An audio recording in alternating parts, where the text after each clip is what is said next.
Hello, Heights Church, Pastor Tim. And we're continuing, obviously, in our Devo series, just about this idea of experiencing God in the Psalms.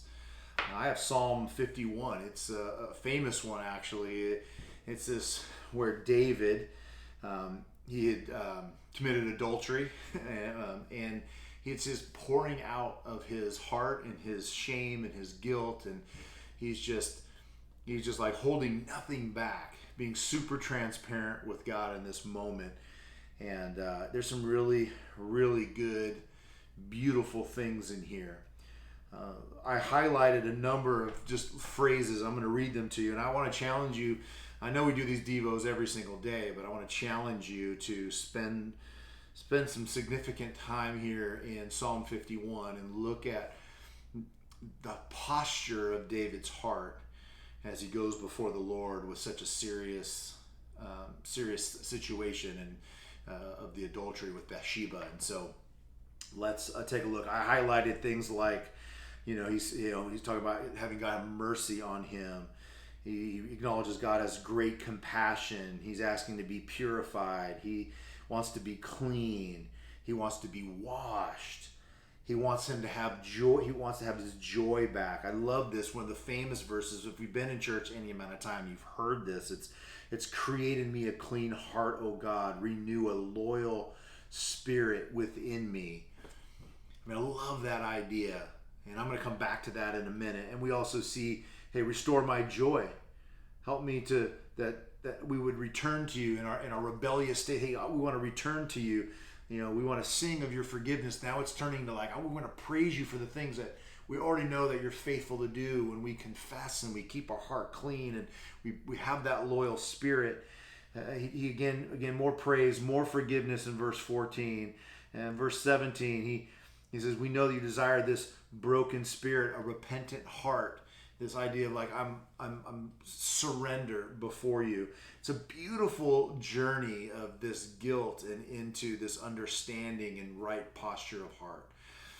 In May and into June, I was on sabbatical and I had some time off, and it was a great opportunity for me every morning to spend significant time with the Lord. I was going through, many of you in the church know about our soul care, so I was going through the soul care book, and just God was bringing things to the surface that I needed to deal with. And some of it was just past issues where I just had to, in essence, come to God and say, God, I need you to create in me a clean heart. I may have been harboring bitterness, or this past thing was, this lie I was holding on to, and I wanted to get rid of it. And this idea of creating in me a clean spirit, renew that loyal spirit within me. That's really should be the posture of our hearts. That's what I want you to experience in Psalm 51. Don't look at the doom and gloom, but look at what God can do with someone who has the desire and the need to say those words. Lord, create in me a clean heart. Oh God, renew a loyal spirit within me. See, because when we sin or we have things that are keeping us from having full fellowship with God, it messes with you. We don't have that loyal spirit, and we don't have that clean heart. We have that stuff in there. It's kind of like a block. We just can't get to heaven.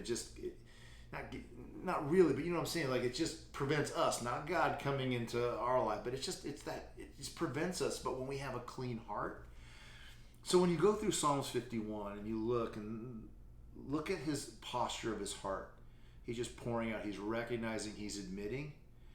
And then you see the wonderful, beautiful things that God does, and he affords us. He does purify us. He does forgive us. He does have compassion on us. Those are wonderful promises. So even in the hard times we experience, David did it. David was known as a man after God's own heart. And as he poured it out, that put him in a position to where God could give him a clean heart and restore that loyal spirit.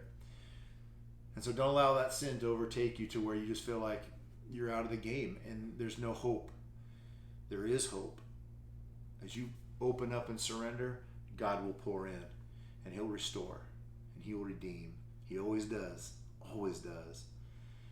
And so hopefully this has been some encouragement to you. Again, Psalm 51, dive in today. Spend some time there. Spend some time with the Lord in your chair time, and hopefully As you do, it will be a huge blessing to you.